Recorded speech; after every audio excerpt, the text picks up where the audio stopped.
गोपीजन वल्लभा गिरवरधारी।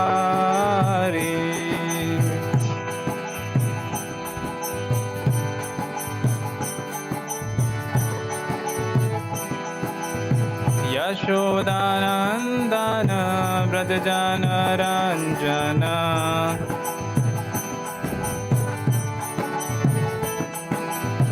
यशोदानन्दन व्रजजनरञ्जन।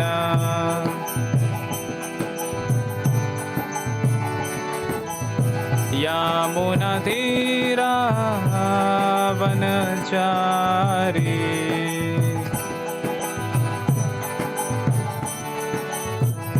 जयो राधा माधव कुंज विहारी।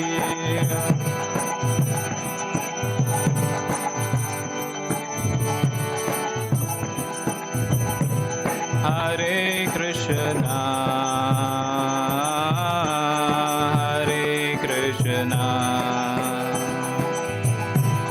कृष्णा कृष्णा हरे हरे। हरे राम हरे राम राम राम हरे हरे। हरे कृष्णा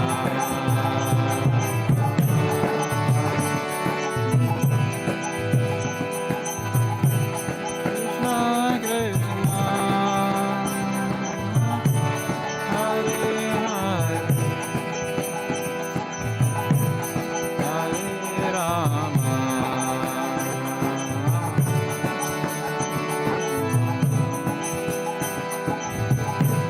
राम राम हरे हरे।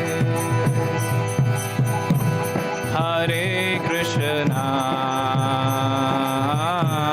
हरे कृष्णा कृष्णा कृष्णा हरे हरे। हरे राम हरे राम राम राम हरे हरे।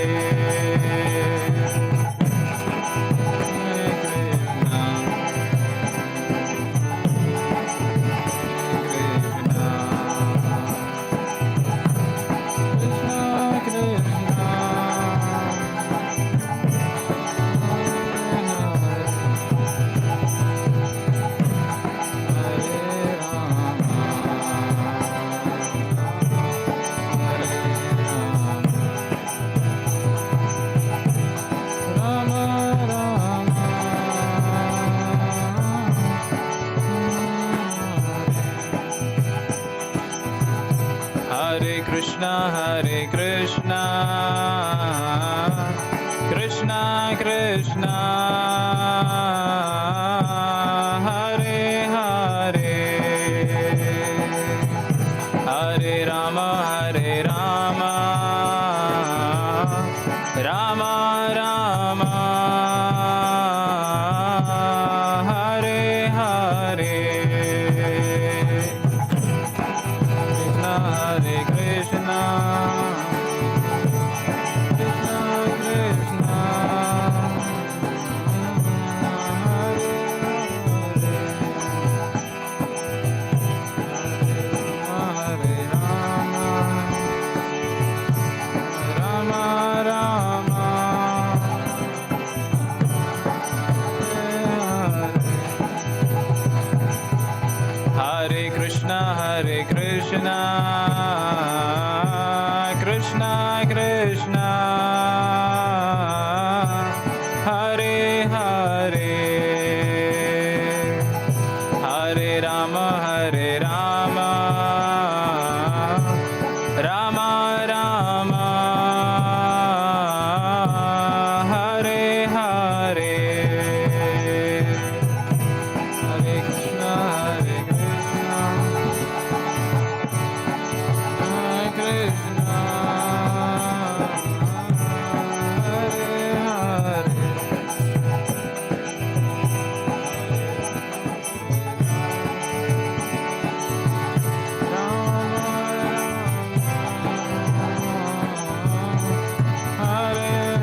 हरे कृष्णा।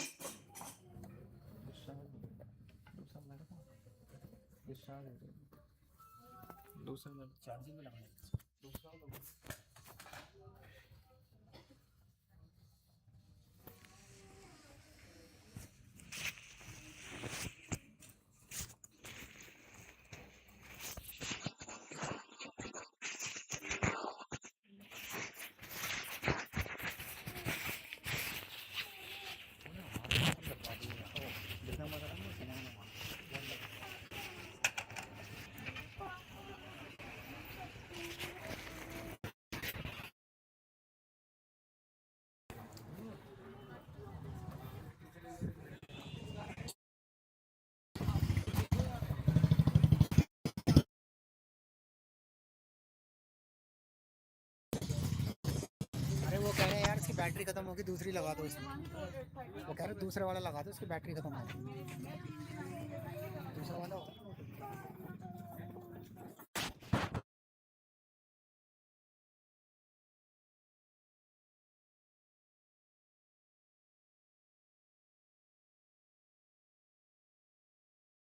हाँ दूसरे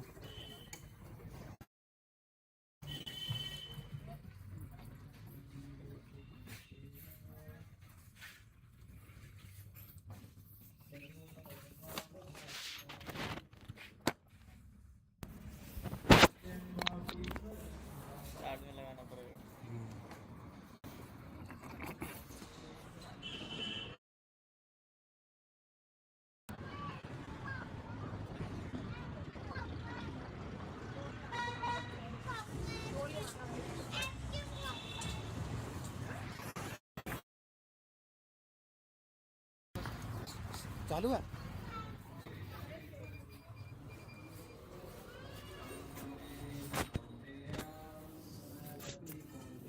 सदा तद्भाव भाविता।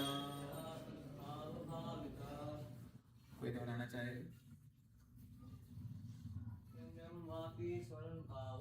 यम यम वापि स्मरन् भावं तजयन्ते कलेवरम् तं तमेवेति कौन्तेय सदा तद्भाव भाविता। और कोई? यम यम वापि स्मरन् भावं तजयन्ते कलेवरम् तं तमेवेति कौन्तेय सदा तद्भाव भाविता। और कोई? ज़्यादा मुश्किल नहीं है, आसान है। एक एक करके बोलिए, चलिए। यम यम वापि स्मरन् भावं तजयन्ते कलेवरम् तं तमेवेति कौन्तेय सदा तद्भाव भाविता। और कोई पीछे से? आप दोहराइए, ट्राई कीजिए। यम यम वापि स्मरन् भावं तजयन्ते कलेवरम् तं तमेवेति कौन्तेय सदा तद्भाव भाविता। धन्यवाद। शब्दार्थ अनुवाद तात्पर्य श्रील प्रभुपाद जी के द्वारा। श्रील प्रभुपाद की जय। मेरे पीछे दोहराना।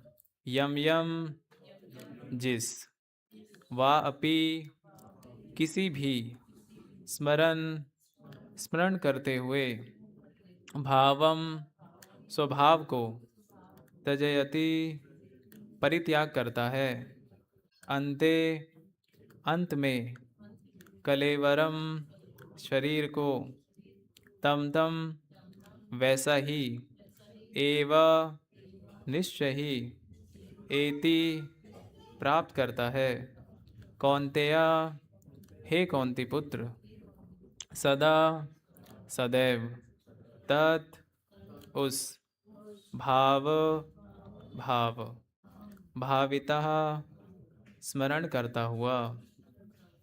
अनुवाद। हे कुंती पुत्र, शरीर त्यागते समय मनुष्य जिस जिस भाव का स्मरण करता है वह उस भाव को निश्चित रूप से प्राप्त करता है। तात्पर्य, यहाँ पर मृत्यु के समय अपना स्वभाव बदलने की विधि का वर्णन है। जो व्यक्ति अंत समय में कृष्ण का चिंतन करते हुए शरीर त्याग करता है, उसे परमेश्वर का दिव्य स्वभाव प्राप्त होता है। किंतु यह सत्य नहीं है कि यदि कोई मृत्यु के समय कृष्ण के अतिरिक्त और कुछ सोचता है तो उसे भी दिव्य अवस्था प्राप्त होती है। हमें इस बात पर विशेष ध्यान देना चाहिए। तो फिर कोई मन की सही अवस्था में किस प्रकार मरे? महापुरुष होते हुए भी महाराज भरत ने मृत्यु के समय एक हिरण का चिंतन किया, अतः अगले जीवन में उन्हें हिरण का शरीर प्राप्त हुआ। यद्यपि हिरण के रूप में उन्हें अपने विगत कर्मों की स्मृति थी, किंतु उन्हें पशु शरीर धारण करना ही पड़ा। निसंदेह मनुष्य के जीवन भर के विचार संचित होकर मृत्यु के समय उसके विचारों को प्रभावित करते हैं। अतः इस जीवन से उसका अगला जीवन बनता है। अगर कोई इस जीवन में सतोगुणी होता है और निरंतर कृष्ण का चिंतन करता है, तो संभावना यही है कि मृत्यु के समय उसे कृष्ण का स्मरण बना रहेगा। इससे उसे कृष्ण के दिव्य स्वभाव को प्राप्त करने में सहायता मिलेगी। यदि कोई दिव्य रूप से कृष्ण की सेवा में लीन रहता है, तो उसका अगला शरीर दिव्य आध्यात्मिक ही होगा, भौतिक नहीं। अतः जीवन के अंत समय में अपने स्वभाव को सफलतापूर्वक बदलने के लिए हरे कृष्णा कृष्णा कृष्णा हरे हरे, हरे राम राम राम हरे हरे का जप करना सर्वश्रेष्ठ विधि है। जय श्री श्री राधा राधिका रमन जी की, श्री श्री कृष्ण बलराम जी की, श्री श्री गौर निताई की, श्री श्री जगन्नाथ बलदेव सुभद्रा महारानी की, जगत गुरु श्रीला प्रभुपाद की जय। तो बहुत ही फेमस श्लोक हैं और हम में से ज़्यादातर लोग नहीं जानते हैं कि अंतिम समय में क्या होता है हमारे पास, है ना। आप जीवन के हर प्रश्न एक व्यक्ति से कर लो, लेकिन जब आप उससे पूछोगे कि मृत्यु के बाद क्या सोचा आपने, तो वो व्यक्ति कुछ नहीं बता पाएगा, है ना। और ऐसा व्यक्ति जो कुछ नहीं जानता है, वही व्यक्ति अंतिम समय में क्या होता है, भय से डरता है ना। कि जो व्यक्ति अंतिम समय के बाद क्या होने वाला है वो जानता है, तो ऐसा व्यक्ति बिल्कुल नहीं घबराता। सेम एग्जाम्पल लें, यदि एग्ज़ाम होने वाला है और आपको पता है कि रिजल्ट क्या है, तो आपको कोई ज़्यादा चिंता करने की ज़रूरत ही नहीं है ना। तो इसी प्रकार जो कृष्ण भावना भवित व्यक्ति होता है, जो शास्त्रों को पढ़ता है, भगवान का स्मरण करता है और जानता है कि अंतिम समय में क्या होगा, जो भक्ति करेगा भगवान की, वो भगवान के स्वभाव को प्राप्त करेगा और भगवान के धाम जाएगा। तो ऐसा व्यक्ति बिल्कुल भी चिंतित नहीं होता है अंतिम समय में।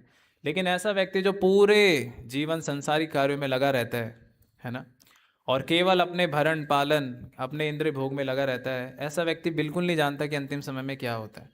और ऐसे व्यक्ति को क्या होता है अंतिम समय में, शोक मोह भय, ये तीन चीज़ें बहुत सताती हैं, है ना। शोक का मतलब क्या है यहाँ पे, कि एक व्यक्ति जो पूरे जीवन भर अपनी जितनी भी संपत्ति अर्जित करता है, वो अंतिम समय में क्या करता है, सोचता है कि अब मुझे शरीर को त्यागना पड़ेगा और ये सारी चीज़ें खोनी पड़ेगी। तो ऐसा व्यक्ति शोक में हो जाता है। मोह क्या होता है, आसक्ति, अट्रैक्शन। पूरा जीवन में जिस चीज़ों से अट्रैक्ट रहा, मेरी गाड़ी, बंगला, बीवी, पत्नी, बच्चे, अब मुझे इन सबको त्यागना पड़ेगा, है ना। तो ऐसा व्यक्ति क्या करता है, मोह में रहता है। और भय, कि अब जितने भी मैंने पाप कार्य किए हैं, अब उसका क्या रिजल्ट होगा, मरने के बाद मैं कहाँ जाऊँगा, है ना, क्या मेरी गति होगी, क्या मुझे दंड मिलेगा। तो ऐसा व्यक्ति ये तीन चीज़ों से भयभीत रहता है। लेकिन जो भगवान के शरण में रहता है, जो भगवान का स्मरण करता है, भगवान का नाम जप करता है, ऐसा व्यक्ति जानता है कि जब भगवान मुझे कह रहे हैं कि अंत काले क्षमा में वा स्मरण मुक्तवा कलेवरम, है ना, भगवान कह रहे हैं स्मरण, तो ये स्मरण शब्द बहुत ज़रूरी है। ऐसा नहीं है कि अंतिम समय में मैं भगवान का नाम ले लूँ और स्मरण में ना लूँ, बस एक बार ऐसे नाम उच्चारण कर लूँ तो मुझे वो गति प्राप्त हो जाएगी, ऐसा नहीं है। इसीलिए स्मरण बहुत ज़रूरी है। यहाँ पे भी आप देखोगे कि भगवान कह रहे हैं शरीर त्यागते समय मनुष्य जिस जिस भाव का स्मरण, तो ये स्मरण शब्द बहुत ज़रूरी है ना। जैसे और भगवान कहते हैं कि अंत काले च मामेव स्मरण मुक्तवा। इसमें भी आप देखोगे, इससे पिछले वाले श्लोक में भी भगवान स्मरण के ऊपर बल दे रहे हैं कि जैसा स्मरण होगा वैसा ही क्या होगा, आपको अगला शरीर प्राप्त होगा, है ना। तो तात्पर्य में आज प्रभुपाद बता रहे हैं कि यहाँ पर मृत्यु के समय स्वभाव बदलने की विधि का वर्णन हुआ है। अब स्वभाव को बदलना, तो इसको हम कैसे समझें कि स्वभाव को कैसे बदलें, कोई बता सकता है कैसे हम अपने नेचर को बदलें? क्या कहना है आप लोगों का? नहीं, ये तो चलो कृष्ण के परे, एक नॉर्मल लाइफ में अगर हम देखें तो हम कैसे अपने नेचर को बदलेंगे? आदतें बदलेंगे कैसे, क्वेश्चन यही है।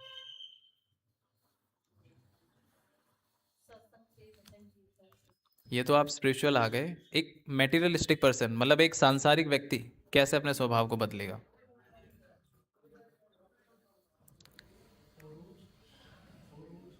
फॉलोवर्स, ये तो स्पिरिचुअल हो गए। अगर हम जैसे अभी जानते नहीं थे, ये 4 नियम हमें कैसे पता चला? जब हम कभी आध्यात्मिक कॉन्टेक्स्ट के अंदर आए, है ना, किसी भक्त से हमारा मिलन हुआ या मंदिर आए, तब हमें पता चला कि हाँ क्या गलत है और क्या सही है। लेकिन इससे पहले तो व्यक्ति जानता ही नहीं है। हाँ, तो संगत से कैसे, देखो कहा जाता है कि मन हमारा सबसे बड़ा शत्रु भी है और सबसे बड़ा मित्र भी है। जैसे एक एग्जाम्पल लेते हैं कि एक चाकू है, उस चाकू को अगर आप एक चोर को दोगे तो वो क्या करेगा? उसका गलत इस्तेमाल करेगा, है ना। और उसी चाकू को या सर्जरी ब्लेड कह लो, उसको डॉक्टर को दोगे तो उसका सही इस्तेमाल करेगा। तो दोनों क्या चीज़ है? ऑब्जेक्ट एक ही है, लेकिन उसके जो यूज़र हैं वो अलग अलग है, मानसिकता अलग अलग है। एक उसे क्या कर रहा है? गलत कार्य में इस्तेमाल कर रहा है, और दूसरा अच्छे कार्य में इस्तेमाल कर रहा है। तो जो भी हमारी ये गुड हैबिट है, बैड हैबिट है, ये हमारे अंदर ऑलरेडी एग्जिस्ट करती है ना। हमारे अंदर ही हमारा जो मन है वो सबसे बड़ा अच्छा मित्र भी है और सबसे बड़ा शत्रु भी है। मित्र कैसे है कि आप देखो कि कभी कभी हमें सिंपैथी आती है किसी व्यक्ति के, मान के चलो अब अगर हम रेड सिग्नल पे जा रहे हैं, कोई गरीब है, भीख मांगता है, तो अंदर से एक भाव आता है कि हमें इसकी सहायता करनी चाहिए, है ना। स्वाभाविक सी चीज़ है कि हमें इसकी सहायता करनी चाहिए, मतलब कष्ट में है ना। और एक समय ऐसा भी आता है कि कोई आपकी गाड़ी को ठोक दे तो आपको गुस्सा भी आता है ना, कि मन करता है इसको अभी पीट दूं, अभी मार दूं। और आप देख रहे हो आज तो मतलब लोगों की जान लेना बहुत आसान काम है ना। कैसे मतलब एक एनिमल की तरह लोगों को मार दिया जाता है केवल छोटी छोटी गलती के कारण। क्यों है ऐसा? इसीलिए कि व्यक्ति अपने हित के विषय में सोचता ही नहीं है कि उसके लिए क्या ज़रूरी, क्या ज़रूरी नहीं है ना। पूरा जीवन हम लोग क्या करते हैं? अपनी इच्छाओं को पूर्ति करने में लगे रहते हैं। सिंपल है कि भगवान कहते हैं क्रोध भवति सम्मोह सम्मोहत भवति स्मृतिमा, कि मतलब सिंपल है, अगर मैं किसी चीज़ की डिज़ायर कर रहा हूँ और वो डिज़ायर पूरी नहीं होगी तो क्या होगा? क्रोध आएगा। और अगर वो डिज़ायर पूरी होगी तो क्या होगा? अहंकार भी आएगा, और मेरा लालच भी बढ़ेगा कि यार मैंने तो 10,000 मांगा, मुझे मिल गया, अगली बार 20 मांगता हूँ, है ना। तो ऐसे ही करते करते क्या हो रहा है, ये एक दूसरे को लीड करती है। जब मैं किसी चीज़ की इच्छा कर रहा हूँ, पूरी नहीं हो रही, क्रोध आ रहा है। क्रोध से क्या होता है? व्यक्ति गलत कार्य करता है, और जब गलत कार्य करता है तो उसको क्या होता है? शोक होता है कि भगवान मैंने ये क्यों कर दिया, है ना। तो रिग्रेट होता है उसको कि ये मैंने क्यों कर दिया, है ना। अर्जुन भी भगवान से पूछते हैं कि भगवान आपके भक्त सब कुछ जानते हैं कि ये सारा गलत कार्य है, इससे गलत कार्य, इससे मुझे ये रिएक्शन मिलेगा, ये मिलेगा, लेकिन ये सब जानते हुए भी वो गलत क्यों करते हैं, है ना। तो भगवान आंसर में क्या बोलते हैं? काम ऐशा क्रोध ऐशा रजोगुणा समुद्र, कि ये जो काम है ये हमसे गलत कार्य कराता है ना। और इस संसार में केवल बंधन का कारण एक काम ही है, केवल एक काम। इन 4 नियम में से अगर आप 3 नियम को भी फॉलो कर लोगे, अगर एक नियम फॉलो नहीं करोगे तो आप इस संसार में फंसे ही रहोगे, है ना। और हम भी नहीं जानते हम कितने अनंत कोटि जन्मों से यहाँ इस संसार में फंसे हुए हैं। किस लिए? कि हम सोचते हैं कि हम बेटर हैं। पूरा जीवन हम इसी चीज़ में निकाल देते हैं कि हम उससे ज़्यादा बेहतर हैं, हम उससे ज़्यादा खुश हैं, हम उससे ज़्यादा अमीर हैं या उससे ज़्यादा सुंदर हैं। बस केवल इस लाइफ के अंदर बस यही कंपटीशन चलता रहता है, और इसी के चलते चलते व्यक्ति का जो बहुमूल्य जो जीवन है कब निकल जाता है उसे पता ही नहीं चलता है ना। और जब अंतिम समय में भी कंपटीशन बना ही रहता है, बूढ़े बूढ़े लोग क्या बोलते हैं? बेटा मैं 99 साल 100 साल जी लिया, पता है तुझे? उसे इस चीज़ का भी अहंकार होता है कि मैं 100 साल जी लिया, लेकिन 100 साल जी के भी आपने क्या किया है? अगर आपने भगवान को प्राप्त नहीं किया तो आपने कुछ भी प्राप्त नहीं किया, और आपने सब कुछ प्राप्त कर लिया और भगवान को त्याग दिया तो कोई फायदा नहीं है उस चीज़ का, क्योंकि जीवन में शांति है ही नहीं, है ना। एक बाइक वाले को, गाड़ी वाले को देख के लगता है वो कितना सुखी है, एक गाड़ी वाले को देख के महंगी गाड़ी वाले को लगता है वो कितना सुखी है, लेकिन जब आप इनकी पर्सनल लाइफ में जाओगे तो आपको पता चलेगा कि ये अंदर से कितने दुखी हैं वास्तव में। हम कितना एग्जाम्पल ले लेते हैं, जो भी हमारे आइडियल हैं, हमारे चाहे बॉलीवुड को लेके, चाहे क्रिकेटर को लेके, किसी भी जीवन में आप देख लो उसको भी इन दुखों से गुजरना ही होता है। चाहे व्यक्ति कितना भी अमीर हो, एक समय होता है आप 1,000 रुपये कमा लो, आप 2,000 कमा लो, आप 5,000 10,000, आप कितने कमा लो, एक नंबर्स तक आप कमा लो, लेकिन लास्ट में क्या होगा? आपकी इच्छा मर जाएगी। अब आपको एक समय पे आके ऐसा लगेगा बस अब मैं कितना कमाऊं, और उस स्टेज पे आके आप देखोगे कि जो आपके रिलेशंस हैं वो सारे एकदम ख़त्म हो चुके होंगे। उस कमाने की इच्छा में आप इतने इंगेज हो जाओगे कि जो आपके पर्सनल रिलेशंस हैं आप उसको भी भूल जाओगे। और ये होता भी है ना। पहले के समय में कैसे जॉइंट फैमिली हुआ करती थी, लोग साथ में रहते थे, है ना, दादा दादी से उन्हें संस्कार मिला करते थे। लेकिन आज के समय में आप देखते हो कि बेटे बेटे भी माता पिता के साथ नहीं रहते हैं, है ना। आप सब लोगों को पता ही होगा कि शादी हुई नहीं कि बस घर में बंटवारा हो जाता है, अलग हो जाते हैं लोग। तो ये क्यों है? क्योंकि हमें हमारी मोरालिटी पता ही नहीं है। हम भारतवर्ष जैसे इस देश में पैदा हुए हैं जहाँ पे भगवान राम कृष्ण का नाम हमें बचपन से सुनने को मिलता है। हमारे सारे ग्रंथ, रामायण महाभारत, इतने सारे ग्रंथ हैं, उसको पढ़ने के लिए भी हमारे पास समय नहीं है, स्पेशली आज की जनरेशन। तो यहाँ पे आगे बता रहे हैं जो व्यक्ति अंत समय में कृष्ण का चिंतन करते हुए शरीर त्यागता है उसे परमेश्वर का दिव्य स्वभाव प्राप्त होता है। तो आज के समय में तो बड़ा कठिन है, लेकिन पहले के समय में हम देखेंगे कि भगवान का स्मरण करना कितना आसान हुआ करता था, है ना। और ये ज़्यादा पुरानी बात नहीं है, आज से 30 या 35 साल पुरानी बात है। आप कभी भी गाँव के इलाके में चले जाओ, लोगों को बस आपको बोलना होता था कि आप भगवान का नाम लीजिए, और वो स्वाभाविक रूप से भगवान का नाम लेते भी थे, है ना, आराम से। आप देखोगे कि पहले लोग कैसे लोगों को संबोधित करते थे, राम राम बोल के, है ना। आज भी आप ये कुछ कुछ कल्चर आप देखने को मिलेगा गांव की साइड में, वो लोग एक दूसरे को जब भी मिलते हैं या तो हरे कृष्णा या राम राम कुछ भी बोलते हैं। इससे क्या होता है, स्वाभाविक रूप से भगवान का स्मरण हो रहा है ना। लेकिन आज के समय में आप देखिए, हाँ, आज के समय में आप किसी को बोलोगे आप भक्ति करो, तो वो पहले आपसे पूछेगा कि भक्ति क्यों करनी है, उसका लाभ क्या है ना। तो कितना चेंजेस आ गया केवल ये 35-30 सालों में। इसका कारण क्या है? इसका कारण यही है कि हम लोगों ने उस कल्चर को फॉलो करना छोड़ दिया है। वहाँ से एक ब्रेक आ चुका है। जो पाश्चात्य जो वेस्टर्न कंट्री की जो भी जितनी भी सारी चीज़ें हैं, उन्होंने इतना प्रभाव डाला है कि हमारे कल्चर को पूरा डैमेज कर दिया ऑलमोस्ट, है ना। कि आज हम यहाँ देखते हैं कि हम अपने कल्चर को फॉलो ना करके पाश्चात्य जगत के कल्चर को फॉलो करने में ज़्यादा रुचि रखते हैं। तो इसका कारण यही है, इसीलिए हम भगवान का स्मरण करना भूल चुके हैं, है ना। और भगवान यहाँ कह रहे हैं कि केवल स्मरण से ही आपका उद्धार होगा। ऐसा नहीं है कि बस 8 से 9 में मंदिर आ गया, भगवान के दर्शन कर लिए, भगवान को प्रसाद चढ़ा दिया और घर जाके वापस दोबारा अपने कार्यों में लग गया, तो ऐसे भगवान प्राप्त नहीं होते हैं, है ना। भगवान कह रहे हैं सततम कीर्तयन्तो माम, मतलब हमेशा भगवान का चिंतन करो। अब क्वेश्चन उठ सकता है ऐसे कैसे होगा? हमारे और भी कार्य होते हैं, ऑफिसेज होते हैं, हमारे घर होते हैं, पर्सनल रिलेशंस, कुछ भी कार्य जो भी हमारे टाइम हमें देना पड़ता है, कैसे भगवान का चिंतन करेंगे? स्वाभाविक है। हम जैसे आज के टाइम में भी लेकी भक्ति करना आसान नहीं है। चाहे इवन जो मंदिर में फुल टाइम ब्रह्मचारीज भी हैं या भक्त लोग हैं, हम देखेंगे कि यहाँ भी इतनी सारी सर्विसेज होती हैं कि भगवान का चिंतन कर पाना पूरे समय कठिन सा ही लगता है। तो सोचो उनका क्या, ये तो इजीली भगवान के दर्शन भी कर सकते हैं, है ना। भगवान के जब भी कीर्तन करना हो, कभी भी अध्ययन करना हो भगवान के विषय में, कुछ भी कर सकते हैं। लेकिन जब इनके लिए इतना कठिन हो रहा है तो उन बाहर वालों के लिए क्या होगा, है ना। लेकिन हमें क्या करना है कि उस जो बाहर, अब आप देखोगे कि इस चीज़ में लगता है कि हमें थोड़ी कठिनाई है, लेकिन ये चीज़ संभव भी है कि भगवान का स्मरण कैसे करना है ना। तो उसमें भी हमें क्या करना है कि भक्तों का संग लेने का प्रयास करना है ना।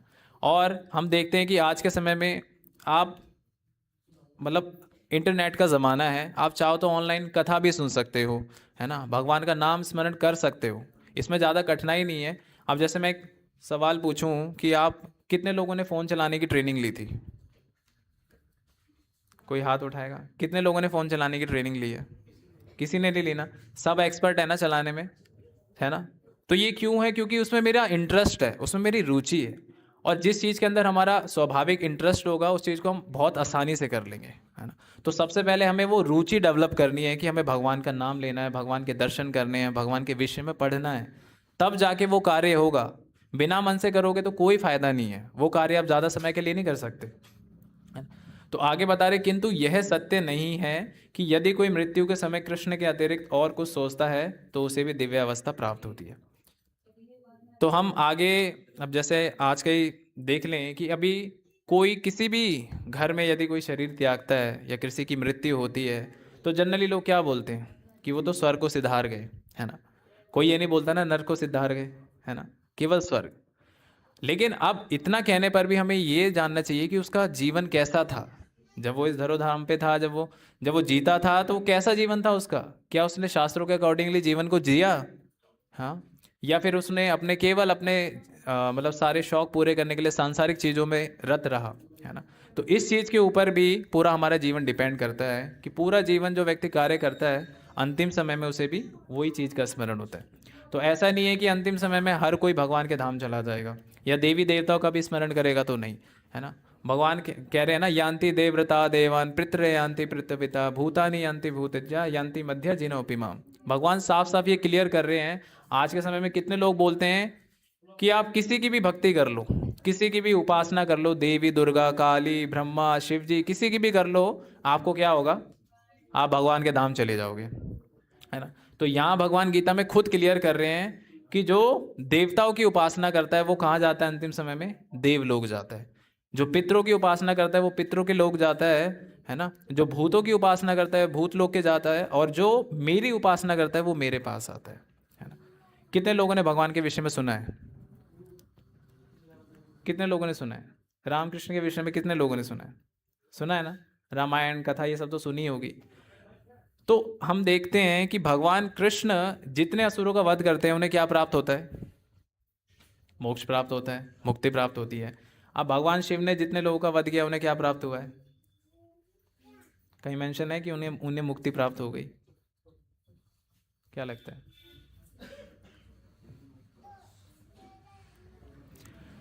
तो यहाँ यही कंफ्यूजन है कि हमें यही नहीं पता है कि फाइनली मतलब भगवान है कौन।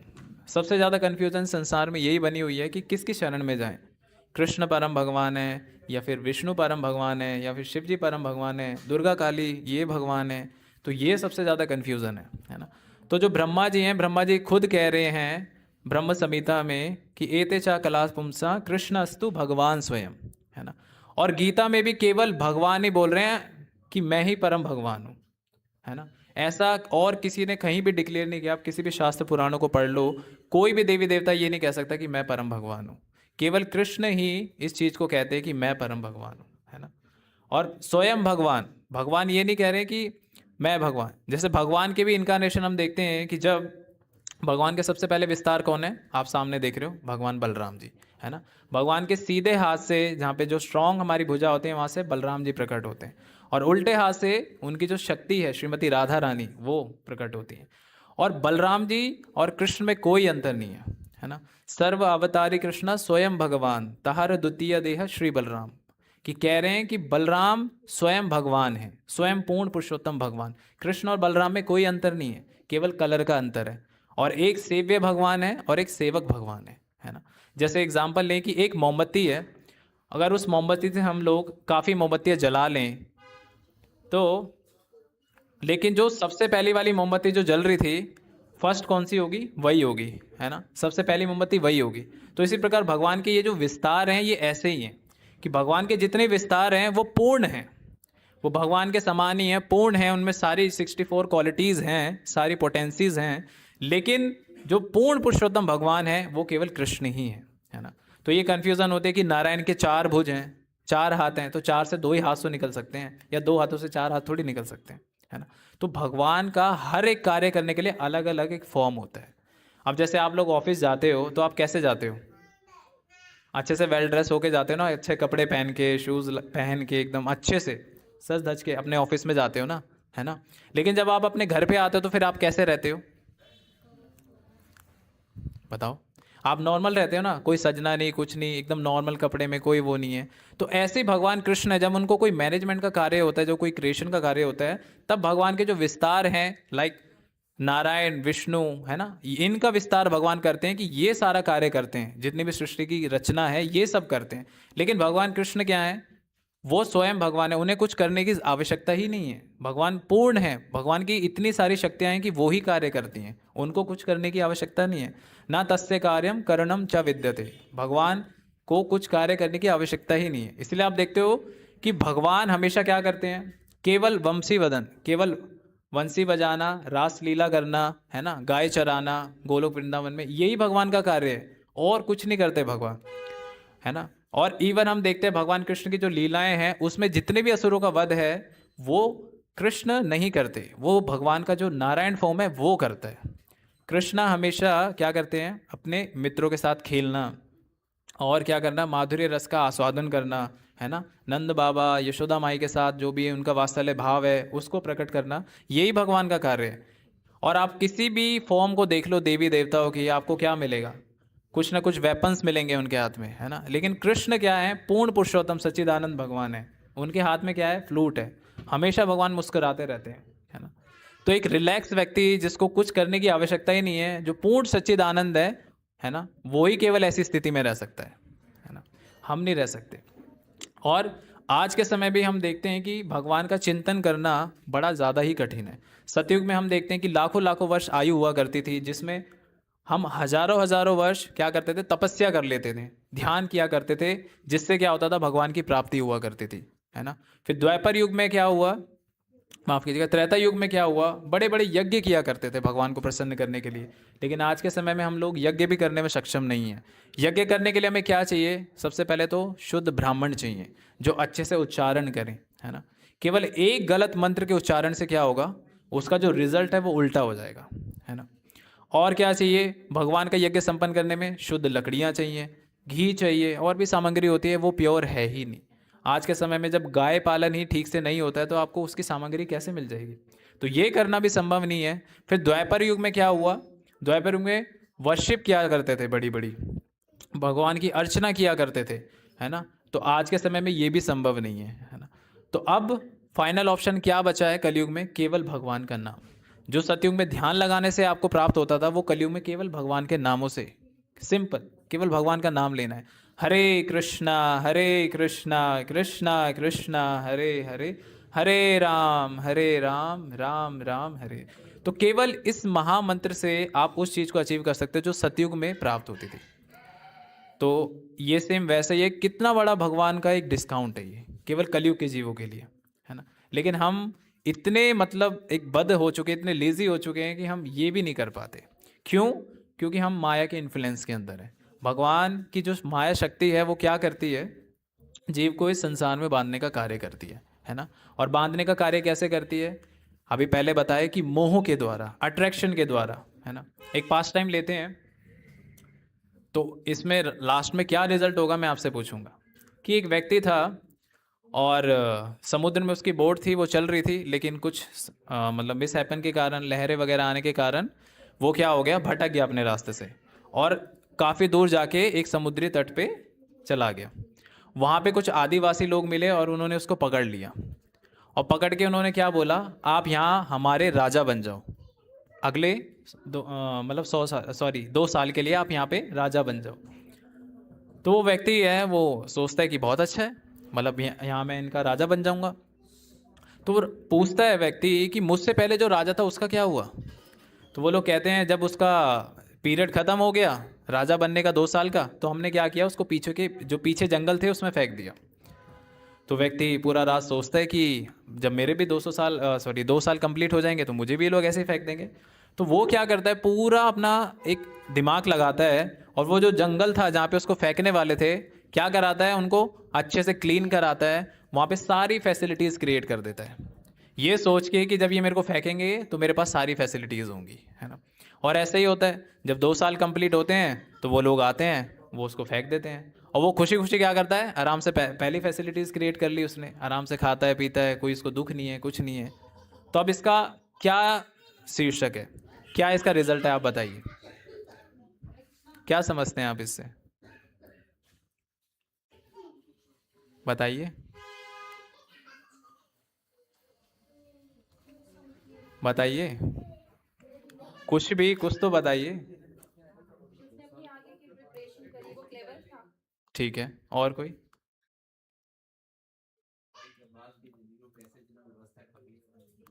हाँ, हमें भी ऐसी भक्ति करके अपने आगे के जीवन के लिए मोक्ष के लिए भगवान के चरणों में हमें लेकिन ये इससे कैसे रिलेट कर रहा है,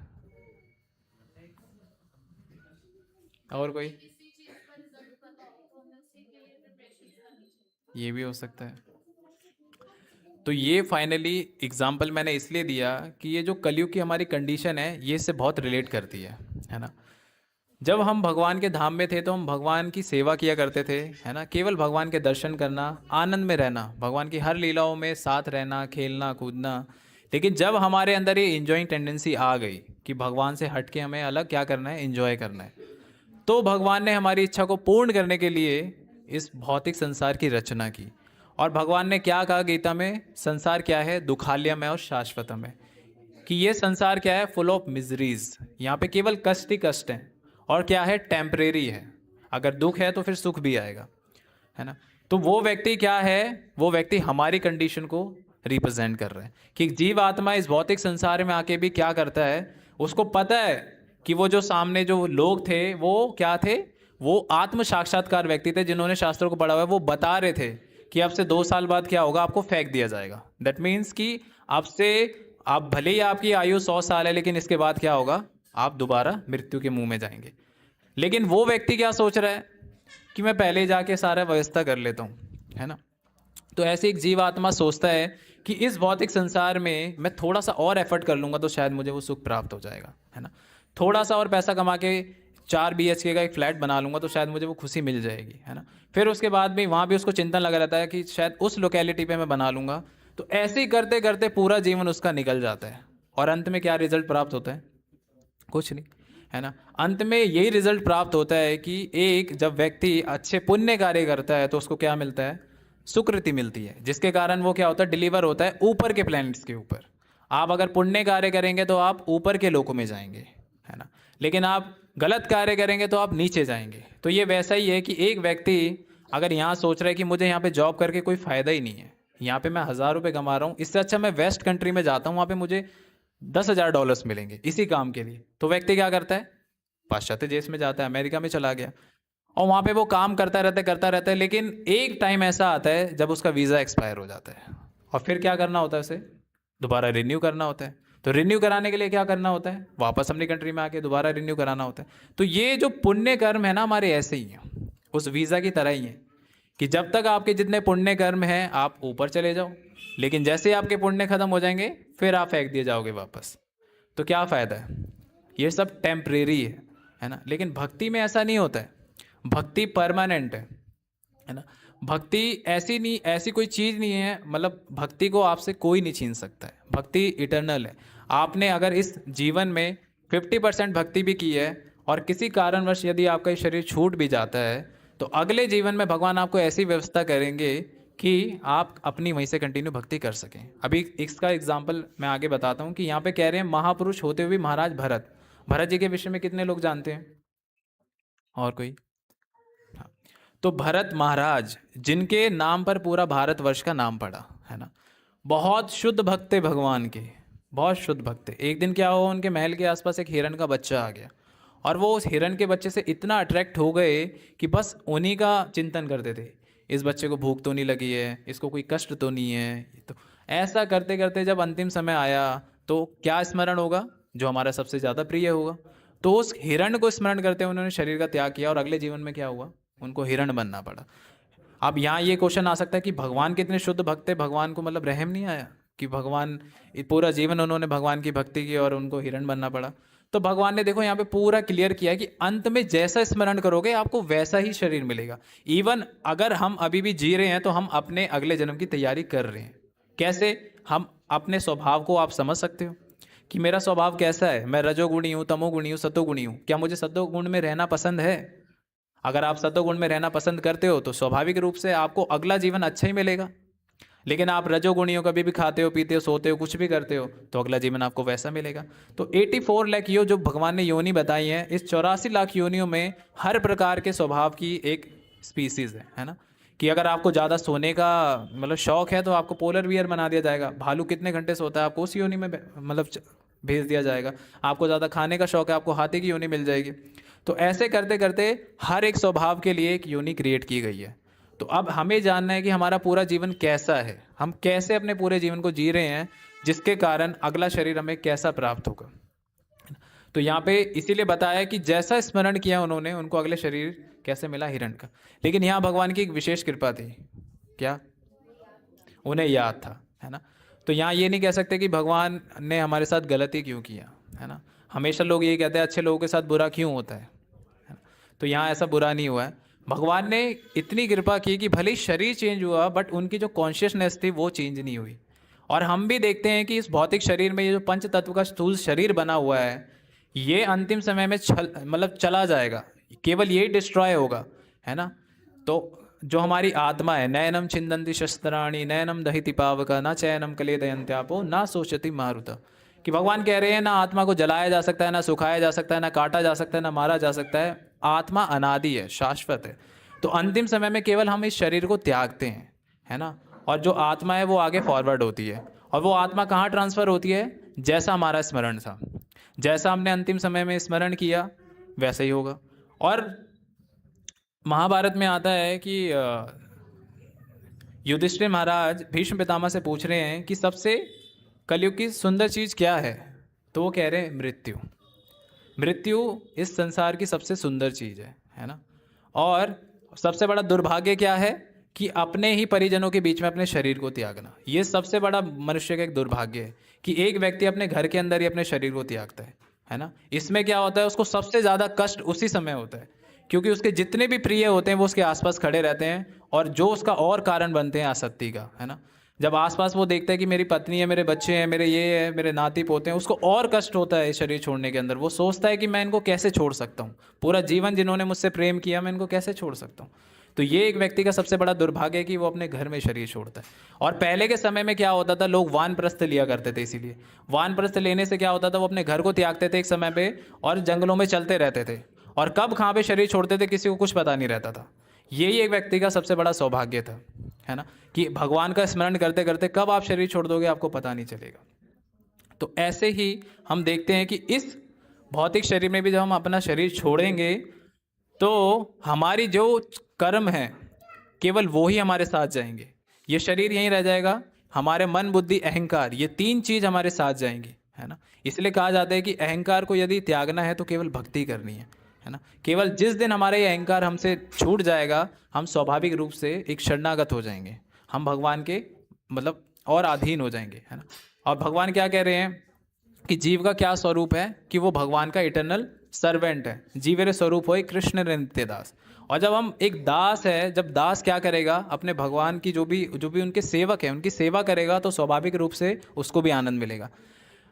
अब जैसे मान लो प्राइम मिनिस्टर मोदी जी हैं, अगर वो कहीं जा रहे हैं, रेड लाइट पे क्या उनकी गाड़ी रुकेगी? नहीं रुकेगी ना। लेकिन रूल तो यही है कि रेड लाइट पे रोकना है। तो ये तो मतलब मोदी जी गलत काम कर रहे हैं, क्या लगता है? क्योंकि उस रूल्स को बनाने वाले कौन थे? वो प्राइम मिनिस्टर ही थे। तो वो रूल उनके लिए अप्लाई नहीं होता है। क्यों? क्योंकि एक जो श्रेष्ठ व्यक्ति होता है, जैसे भगवान है, भगवान ने शास्त्रों की रचना क्यों की? हमारे लिए। ऐसा नहीं कि भगवान को खुद वो पढ़ने पड़ेंगे, है ना। तो ये हमारे लिए भगवान ने इन शास्त्रों की रचना की, धर्म की स्थापना की, ताकि हम लोग फॉलो कर सकें, है ना। तो भगवान को मैंडेटरी नहीं है ये सब चीज़ें फॉलो करने की। तो जब वो prime minister red light cross कर सकता है, तो साथ साथ में क्या होता है, उसके कुछ बॉडीगार्ड्स भी होते हैं, कुछ उसका काफिला भी होता है। क्या वो रेड लाइट को फॉलो करता है? वो भी नहीं फॉलो करता। तो सिमिलरली जब हम भगवान की सेवा करेंगे, तो भगवान की जो माया शक्ति है जो हमें अभी सता रही है ना, हमें आदि दैविक, आदि भौतिक, आदि आध्यात्मिक, तीन प्रकार के हमें जो कष्ट मिलते रहते हैं पूरे जीवन में, वो हमें सताना बंद कर देंगे, है ना। क्यों? क्योंकि हमने अब भगवान की शरण स्वीकार कर ली है। और भक्ति का सबसे पहला लक्षण यही है कि हमारे जो भौतिक ताप हैं वो कम हो जाते हैं। कितने लोगों का एक्सपीरियंस है कि जब आप मंदिर में आते हो तो एक अलग से ही शांति प्राप्त होती है ना। एक अलग सा इन्वायरमेंट लगता है, अलग से सुख सा मिलता है कि यहाँ पे केवल भक्त हैं, भगवान है, बस कीर्तन हो रहा है ना। आप सब कुछ भूल जाते हो। लेकिन बाहर जाते ही फिर वही, आपकी चप्पल नहीं मिलेगी तो आप फिर टेंशन में हो जाओगे कि मेरी चप्पल कहाँ चली गई, है ना। तो यही है टेम्परेरी, केवल भौतिक सुख यही है कि हम कितना भी ट्राई कर लें, ये चीज़ें हमारे पास टेम्परेरी हैं। लेकिन जो भगवान की जो भक्ति है ये परमानेंट है। और जीव का स्वरूप भी यही है कि मुझे भगवान की सेवा करनी है और इस सेवा से मेरा सुख है ना। और भगवान कैसे हैं? सच्चिदानंद। भगवान की जो आत्मा और शरीर है उसमें कोई अंतर नहीं है, ये एक ही है ना। लेकिन हमारी क्या है? हमारी शरीर अलग है, हमारा आत्मा अलग है। और इसीलिए भगवान क्या कह रहे हैं? अंत काले च मामेव स्मरण मुक्तवा कलेवरम। और इसमें परपट में भी आया कि भगवान की सेवा करने के लिए हमें कैसा शरीर चाहिए? दिव्य शरीर। अब एक पूर्ण चीज़ है, एक कंप्लीट चीज़ की सेवा कोई इनकम्प्लीट चीज़ नहीं कर सकती, क्योंकि आप खुद ही इनकम्प्लीट हो, तो आप कंप्लीट चीज़ की सेवा कैसे कर सकते हो? तो भगवान पूर्ण है, और भगवान की सेवा करने के लिए हमें एक दिव्य शरीर चाहिए होता है, जो कि हमारा स्वरूप होता है ना। हमारी हर जितने भी हम लोग हैं, हम सब की एक आइडेंटिटी है, स्पिरिचुअल आइडेंटिटी, जिसको हम भूल चुके हैं फाइनली। कैसे भूल चुके हैं कि जितने भी हम जन्म ले चुके हैं, अब उसके साथ साथ क्या होता है कि हो सकता है किसी जन्म में हम लोग सांप हों, या किसी जन्म में हम लोग बिल्ली हों, हाथी हों। हर योनि से हम लोगों ने ट्रैवल किया है, और हर एक शरीर को प्राप्त करने के बाद उसका जो स्वभाव है, उसका जो कर्म है, उसका जो जो जो इफेक्ट है, वो हमारे साथ कैरी करता है, अगले शरीर में आता है ना। आप देखोगे कि आप लोगों का कभी एक्सपीरियंस होगा कि सपने में आप कभी कभी ऐसी चीज़ें देखते हो जो एग्जिस्ट ही नहीं करती हैं। वैसे तो बहुत दुर्लभ ही चीज़ है किसी को ऐसा सपना है, लेकिन आता है कि उसने ऐसी ऐसी चीज़ें देखी हैं जो एग्जिस्ट ही नहीं करती हैं। तो ऐसा कैसे हो सकता है कि जो चीज़ एग्जिस्ट ही नहीं करती है वो चीज़ है और उसने देख भी ली। उसको वो चीज़ इसलिए दिख रही है क्योंकि हो सकता है उसने कभी किसी जन्म में वो चीज़ देखी हो, तो उसका प्रभाव भी हमारे पास होता है ना। और सेम कर्मों का भी जो रिजल्ट है वो भी ऐसे ही होता है। हो सकता है जैसे एक अपराधी है, उसने अभी कुछ अपराध कर दिया, तो हो सकता है उसे पुलिस ना पकड़े, अभी कुछ समय के लिए वो बचा रहे, 1 साल 2 साल 3 साल 5 साल, लेकिन ऐसा नहीं है कि वो बच पाएगा, कभी तो वो पुलिस से पकड़ा ही जाएगा। तो इसी प्रकार हमारे जो कर्म होते हैं, हो सकता है हमें उसका रिजल्ट अभी ना मिल रहा हो, लेकिन हो सकता है कि अगले 100 जन्म के बाद, अगले 5 जन्म के बाद कभी भी हमें वो मिलेगा ज़रूर। तो कर्मों से हम लोग बच नहीं सकते, लेकिन कर्म से बचा जा सकता है वो केवल भक्ति के माध्यम से। जब हम भगवान की शरण स्वीकार करते हैं तो जो भौतिक कर्म है, जो उनका रिएक्शन है, वो हमें लगेगा। लेकिन वो कैसे लगेगा कि जो यमराज जी होते हैं, आप देखोगे कि जितनी भी जीव आत्माएं होती हैं, उनका जो भी सारे कार्य है वो यमराज जी करते हैं, है ना। जो भी आप अच्छे कार्य करते हो या बुरे कार्य करते हो, शरीर छोड़ने के बाद आत्मा क्या होती है, एक वेटिंग लॉन्च में जाती है। एक उसे क्या बोलते हैं हिंदी में, वेटिंग कक्ष, कुछ ऐसे ही बोलते हैं ना। तो हाँ, प्रतीक्षा। तो ऐसे में जब आत्मा एक शरीर छोड़ती है, ये मैं उनकी बात बता रहा हूँ जो एक नॉर्मल व्यक्ति है, जो भक्ति के विषय में नहीं जानता है, तो ऐसा व्यक्ति क्या करता है, पहले वहाँ पे जाके कुछ समय रहता है, 13 दिन वो अपने घर में रहता है। उसके बाद जब यम के दूत आते हैं उसको लेकर जाते हैं, और फिर वो एक प्रतीक्षा कक्ष में रहता है। और क्यों रहता है, क्योंकि अब उसके लिए डिसाइड किया जा रहा है उसके कर्मों के अनुसार उसको कौन सा शरीर दिया जाए, है ना। इस चीज़ में भी तो थोड़ा टाइम लगता है। और जब ये चीज़ फिक्स हो जाती है तो उस व्यक्ति को क्या होता है, एक कष्ट वाला, एक ताप वाला शरीर दिया जाता है। एक अलग से एक शरीर डिज़ाइन होता है, उसके अंदर क्या होता है कि उसको, उसमें आप मर भी नहीं पाओगे और मतलब प्रॉपर जी भी नहीं पाओगे। आपको मारा भी जाएगा, आपको कष्ट होगा, लेकिन आप मरोगे नहीं, है ना। इसे मतलब एक ऐसा शरीर होता है कि इसके अंदर बहुत ज़्यादा कष्ट होता है। आप उस जीव को ऐसा ये शरीर दिया जाता है, और उसको जितने भी उन्होंने गलत कार्य किए हैं उसके अनुसार उसको क्या हुआ था, उसको वो सजाएं दी जाती हैं, है ना। कुंभी पाक नरक होता है, और उसको लोहे के प्लेटों पे चलाया जाता है, उसको कांटों से कुचला जाता है, पहाड़ों से गिराया जाता है। कितने प्रकार के, 5वें स्कंद में आप पढ़ोगे जब श्रीमद् भागवतम के, बहुत नरकों का वर्णन आता है। उसको सांपों के द्वारा कटाया जाता है। तो ऐसे ऐसे करके जब फाइनली जब उसके कर्म कटते हैं तो फिर डिसाइड होता है उसको कौन सा शरीर दिया जाए। और जो शरीर उसको यदि मिलने वाला होगा तो पहले उसको उसकी ट्रेनिंग दी जाती है। यदि उसको कोई कुत्ते का शरीर मिलने वाला होता है तो पहले उसको उसका स्वभाव वैसा बनाया जाता है कि वो उसके अंदर रह सके। तो सोचो ये कितना पेनफुल होता है कि एक व्यक्ति को उसके स्वभाव, फिर उसको वो कुत्ते का शरीर मिलता है ना। तो सोचो कि ये अगर ऐसे ऐसे कार्य करने से हमें कितना कष्टों में रहना पड़ता है, और ये कष्ट भी हमें नहीं लगता है। जैसे कुत्ते को आप देखो, उसको कितना मार खाना पड़ता है केवल एक रोटी के लिए, और जब पिट जाएगा उसके बाद भी जब आप उसे बुलाओगे तो फिर वापस आ जाएगा। तो वो अपना हित नहीं जानता है, क्योंकि उसके अंदर वो कॉन्शियसनेस ही नहीं है। वो भोग योनि है, उसकी इच्छा थी कि मुझे भोग करना है, भगवान ने उसको वैसी शरीर दे दिया। लेकिन जो मनुष्य जीवन है ये हाई कॉन्शियसनेस वाला जीवन है। इसके अंदर आप भगवान को भी समझ सकते हो, भगवान को प्राप्त भी कर सकते हो। और भक्ति इतनी पावरफुल है कि भगवान को भी अपने वश में कर लेती है। इसका सबसे बड़ा उदाहरण कौन है, कौन? प्रहलाद महाराज भी हैं, स्वयं श्रीमती राधा रानी भी हैं, है ना। जो पूर्ण भगवान, जो स्वराट हैं, अभिज्ञ स्वराट, जो पूर्ण स्वतंत्र हैं, वो भी क्या रहते हैं, श्रीमती राधा रानी के भक्ति के कारण उनके सानिध्य में रहते हैं, है ना। एक मदन मोहन, भगवान को मदन मोहन बोला जाता है, और राधा मदन मोहन मोहिनी है जो उनको भी मोह लेती है। दैट बिकॉज कि वो भक्ति की शक्ति है। और भक्ति की शक्ति से क्या होता है कि भगवान यशोदा और नंद बाबा के यहाँ एक पुत्र के रूप में प्रकट हो सकते हैं, केवल भक्ति। और ये भक्ति इतनी दुर्लभ है कि भगवान देते ही नहीं है। इसीलिए नहीं देते क्योंकि भगवान जानते हैं अगर इसको मैंने शुद्ध भक्ति दे दी तो मुझे इसके अधीन होना पड़ेगा, इसके ऋणी होना पड़ेगा। इसीलिए भगवान आप कुछ भी उनसे मांगो, हो सकता है वो थोड़ा सा टाइम लगे लेकिन आपको मिल जाएगा। और कुछ भी लेने देने का जो काम है वो भगवान ने अपने जो भी देवी देवता है इनको दे रखा है ना। अगर आपको धनम जन्म सुंदरी चाहिए, आप किसी भी देवताओं के पास चले जाओ, आप शिव जी के पास चले जाओ, मुझे एक अच्छी पत्नी चाहिए, शिव जी आपको दे देंगे। आपको अच्छा स्वास्थ्य चाहिए, आप सूर्य देव के पास चले जाओ, मैं आपको अच्छा स्वास्थ्य मिल जाएगा। आप विद्या चाहते हो, सरस्वती देवी जी के पास। अलग अलग लोगों के पास भगवान ने अलग अलग काम दे रखा है। क्यों? क्योंकि भगवान चाहते ही नहीं कि मेरे पास खामा खा ये लोग आएँ। और यही एक मेन कार्य है माया देवी का, कि माया देवी को यहाँ पे क्यों असाइन किया है, क्यों डिप्यूट किया है, यही कार्य करने के लिए कि ऐसे व्यक्ति भगवान की सेवा में ना आ जाए। जैसे एक राजा क्या करता है, इच्छा जताता है कि मुझे ना आम खाने हैं, तो उसकी जो सर्वश्रेष्ठ एक दासिका जो रहती है राजा की, वो क्या करती है, अपनी जो भी उसके नीचे जो सर्वेंट्स होते हैं उनको बोलती है आप जाके आम तोड़ कर लाओ।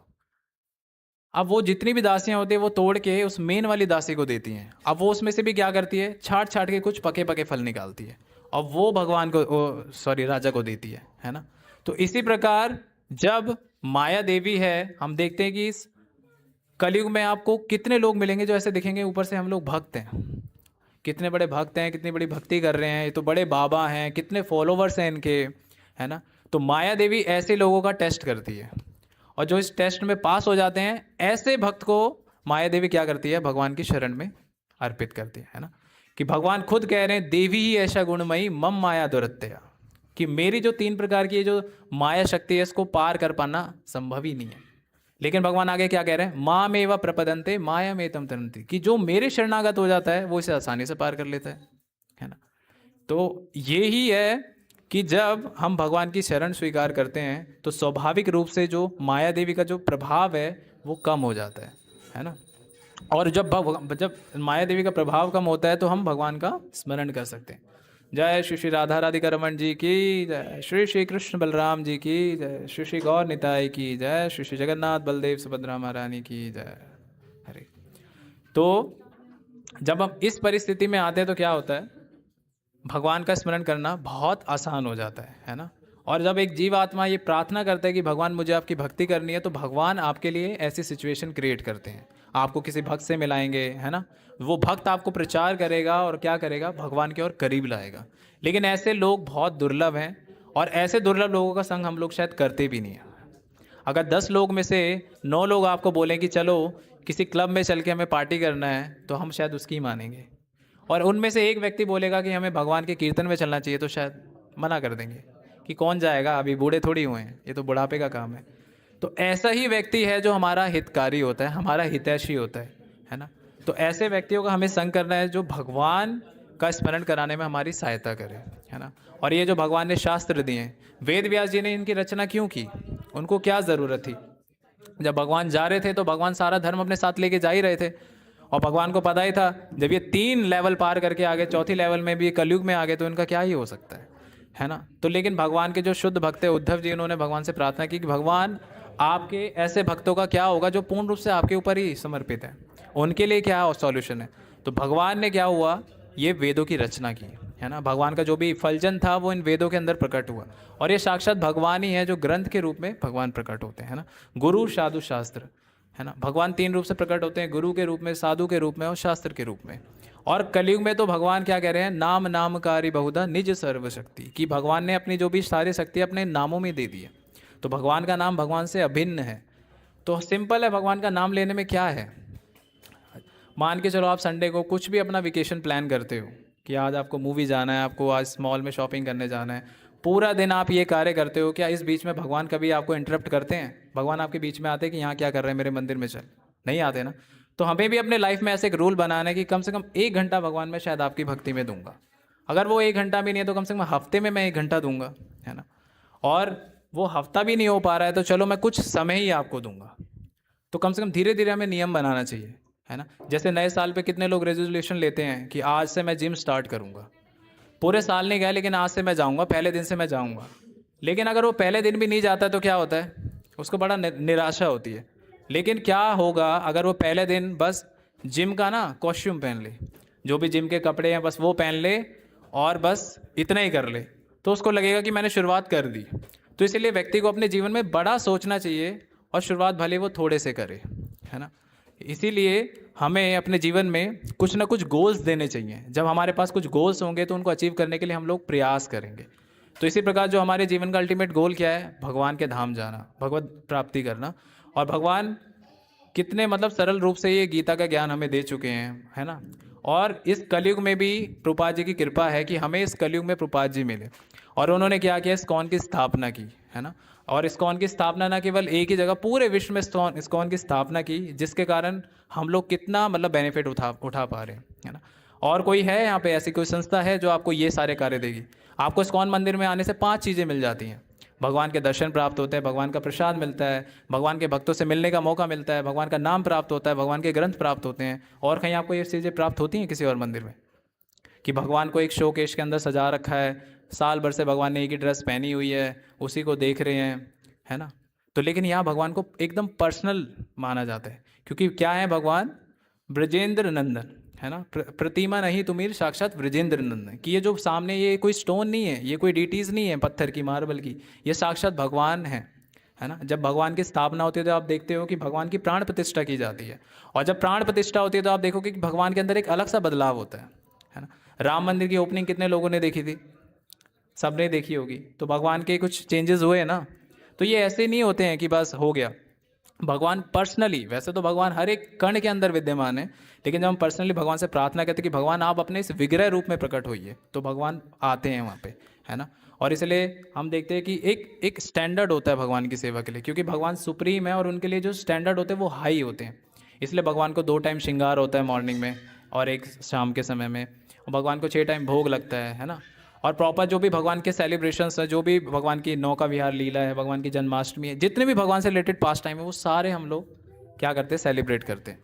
तो जब हम जितना भगवान को पर्सनल लेंगे, भगवान भी वैसा ही रेसिप्रोकेशन करते हैं। जितना आप भगवान से एक आदान प्रदान करने का प्रयास करेंगे, तो भगवान भी सेम उतना ही आपसे आदान प्रदान करने का प्रयास करेंगे, है ना। कि सिंपल है, अगर मैं 2 हाथों से भगवान को कुछ देना चाहूँ तो कितना ही दे सकूँगा मैं, लेकिन भगवान जब अपने 10 हाथों से मुझे देंगे तो कितना कुछ दे देंगे कि 2 हाथों से मेरे से संभाला भी नहीं जाएगा। तो ये भगवान की कृपा है। और भगवान कह रहे हैं, नेहा विक्रम नासो अस्ति प्रत्यवायु न विद्यते स्वल्प अभिमस्य धर्मस्य त्रायते महतो भया। एक होता है स्वल्प और एक होता है सुअल्प, कि अगर आपने किसी की सहायता की तो हो सकता है वो व्यक्ति खुश हो जाए। लेकिन भगवान कह रहे हैं, अगर आपने सुअल्प, सपोज दैट अगर आपने, पहले क्या होता था सतयुग में, मानसिक रूप से भी अपराध लगते थे, पाप लगते थे। लेकिन भगवान ने देखा कलयुग में तो ये सारे अपराधी हैं, तो ये तो इनका तो अपराध का जो अकाउंट है बढ़ता ही जाएगा। तो भगवान ने क्या किया, जो मानसिक रूप से जो भी गलत कार्य, अपराध हम लोग सोचते हैं किसी और के बारे में, उसका रिएक्शन हटा ही दिया। तो कितनी बड़ी भगवान की कृपा है कि अगर हम सोचो किसी के मन को पढ़ पाते तो हम जी नहीं पाते यहाँ पे किसी के। हम तो मतलब ये सोचते कि ये व्यक्ति क्या सोच रहा है मेरे बारे में। तो ये भगवान की बहुत विशेष कृपा है। और इसके अपोजिट क्या किया भगवान ने, कि अगर हम मानसिक रूप से भगवान की सेवा कर रहे हैं तो वो आपको बेनिफिट देती है, उसको भगवान स्वीकार करते हैं, है ना।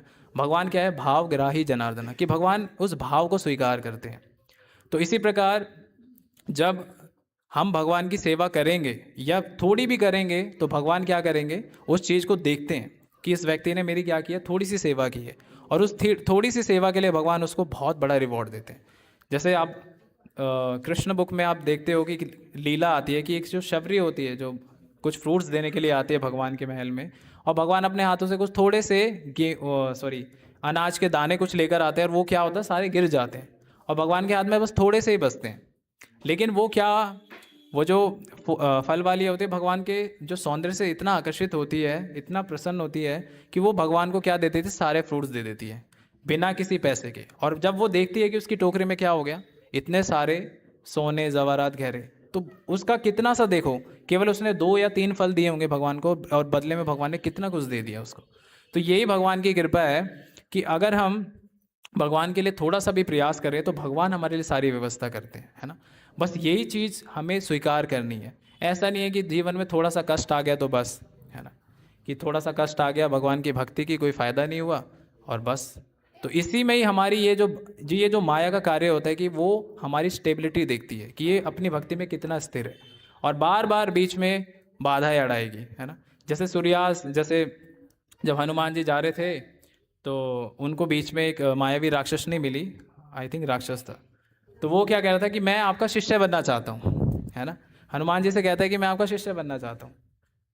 लेकिन हनुमान जी क्या करते हैं, वो समझता है, वो उनको पता था कि इनका ना टाइम मुझे लेना था कि सूर्यास्त हो जाए और काम हो जाए, है ना। और फिर आगे जाके देखते हैं कि एक समुद्र से एक मछली निकलती है, उसमें से एक देवी निकलती है, वो बताती है कि ये मायावी राक्षस है, आपका बस टाइम एंगेज कर रहा था कि वो सूर्यास्त हो जाए। और वो क्या होता है, हनुमान जी उसको मार देते हैं, कहते हैं कि पहले मेरे को गुरु दक्षिणा लेनी है, फिर मैं आपको दीक्षा दूंगा, है ना। तो इसी में हम देखते हैं कि जो माया देवी है वो भी ऐसे कार्य करती है। जब एक जीव पूरा शरणागत होकर भगवान की सेवा करने का प्रयास करता है तो कुछ अड़चने आती हैं, या तो फैमिली की तरफ से, या पर्सनल रिलेशन की तरफ से, या कोई पीयर प्रेशर आता है समाज का। तो इसी व्यक्ति में, इसी जो भी प्रेशर के अंदर व्यक्ति को अपना धैर्य का एक एग्जाम्पल देना होता है भगवान को, है ना। ये एक वैसा पेड़ है कि उस पेड़ पे आप बैठे हो और उस पेड़ को बहुत तेज़ी से हिलाया जाए, अब आपके ऊपर है कि आपको उसको कस के पकड़े रहना है या उड़ जाना है। तो सेम ऐसा ही है कि हमारे जीवन में परिस्थितियां, कठिनाइयां हमेशा रहेगी रहेगी, जब तक आप इस शरीर में हैं आपको ये कठिनाइयां झेलनी ही है ना। क्योंकि भगवान ने कहा है ना, संसार दुखालयम अशाश्वतम, ये रहेगा ही रहेगा। लेकिन इसमें भी हमें क्या करना है कि ऐसे व्यक्तियों को पकड़े रहना है जो भगवान के प्रिय हों, है ना। और ऐसे व्यक्ति कहाँ मिलेंगे आपको, आप बस सर्च करो आपको मिल जाएंगे। आप बस भगवान से प्रार्थना करो कि मुझे ऐसे भक्तों का संग दे दो जो आपका मुझे स्मरण कराएं। और बस ऐसे ही करते करते जीवन के अंतिम समय में भगवान का स्मरण करके आप लोग भगवत धाम चले जा सकते हो, है ना। तो मैं अपनी कक्षा को यहीं विराम करूंगा। आप सबका बहुत बहुत धन्यवाद। जगत गुरु श्रील प्रभुपाद की जय। ग्रंथराज श्रीमद् भगवद गीता की जय। किसी का कोई प्रश्न है तो पर्सनली पूछ सकते हो। हरे कृष्ण।